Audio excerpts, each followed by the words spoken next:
राजधानी देहरादून के कालसी क्षेत्र के एकलव्य मॉडल स्कूल की शिक्षिका सुधा पैन्यूली जी से और इन्हें राष्ट्रपति पुरस्कार से सम्मानित किया गया है और अब हमारे साथ ये सीधे जुड़ रही हैं।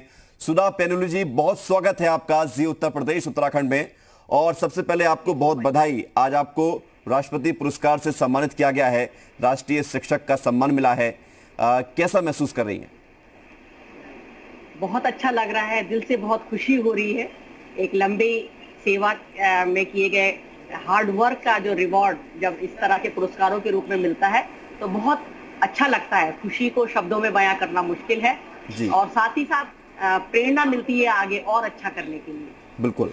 सुधा पैन्यूली जी, सवाल एक ये है कि शिक्षक तो कोई भी शिक्षक हो, वो अपनी विधा से, अपनी शिक्षा से बच्चों को शिक्षित बनाता है, उन्हें इस काबिल बनाता है कि वो आगे बढ़कर अपना जीवन अच्छे से जिएं, समाज में, परिवार में, देश में अपने नाम भी बढ़ाएं, अपने परिवार का नाम भी रोशन करें। लेकिन आपने शिक्षण के साथ साथ नवाचार भी कई सारे किए हैं। ये प्रेरणा आपको कहां से मिली? हमारा जो ये विद्यालय है 2010 में शुरू हुआ था और हम लोगों ने इसे 0 से शुरू किया। मैं फाउंडर टीचर्स में से एक हूँ। मात्र 46 बच्चे थे उस समय और एक परिवार का सा माहौल था। तो उस समय एक विचार मन में आया कि क्यों ना जो टीचिंग का एक कंटेम्परेरी जॉब है, रूटीन जॉब है, उससे हटके कुछ किया जाए। तो उसमें हमने एक इनिशिएटिव लिया कि एक तो बच्चों को एनवायरनमेंट के प्रति उनकी बिलोंगिंगनेस बढ़े, दूसरा एक जो जन्मदिन मनाने का जो एक कंटेम्परेरी तरीका है उससे हटके कुछ नया किया जाए। शुरू से एक मन में इच्छा थी चैलेंजेस को एक्सेप्ट करने की और कुछ नया करने की।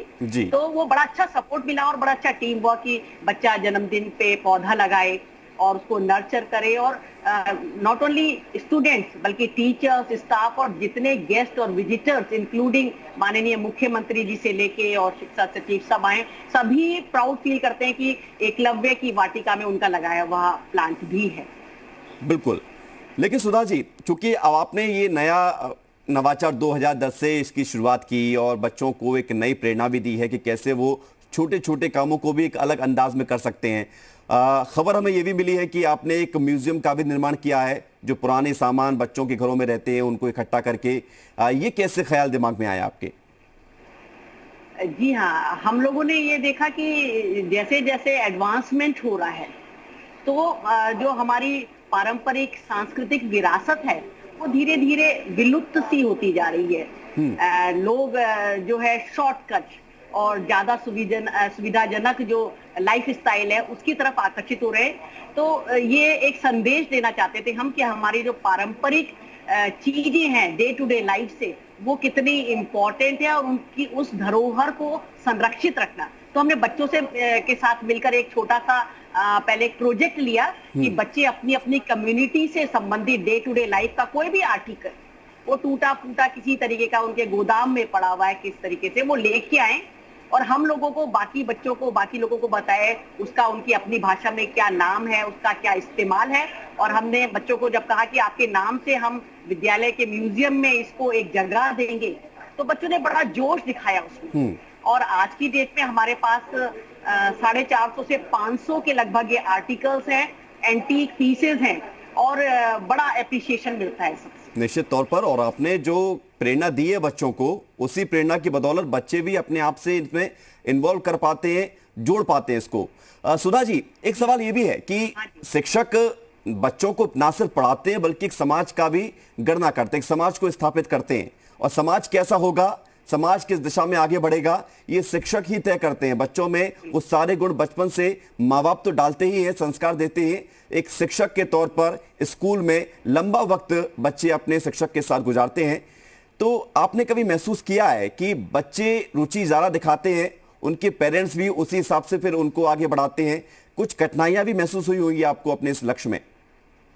जी हाँ, बिल्कुल। बच्चे अपने जो टीचर्स हैं, आज भी समय कितना ही बदल जाए, अब कुछ टीचर्स को अपना रोल मॉडल मानते हैं। और अगर मैं बात करूं इस विद्यालय की तो हम लोगों के पास सबसे बड़ा जो चैलेंज था, जैसा कि आप सबको मालूम होगा कि ये विद्यालय जो है specially meant for the talented students of tribal community. तो उत्तराखंड का ये पहला विद्यालय था जी। और हमारे पास जो बच्चे आते हैं वो 50% से ज्यादा बच्चे फर्स्ट जनरेशन लर्नर।